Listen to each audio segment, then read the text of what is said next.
Hello guys, welcome back.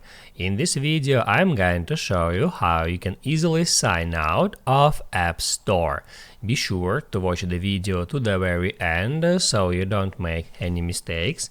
And of course, do not forget to like this video and subscribe to my channel. So let's begin, and first open up App Store.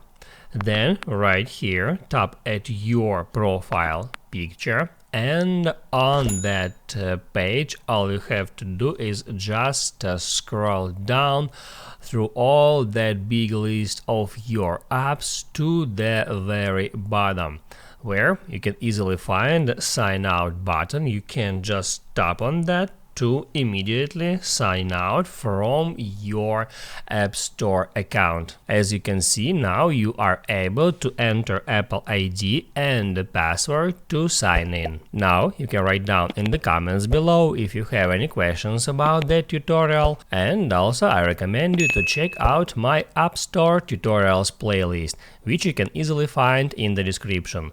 Hit the like button if you liked that video, and see you in the next one.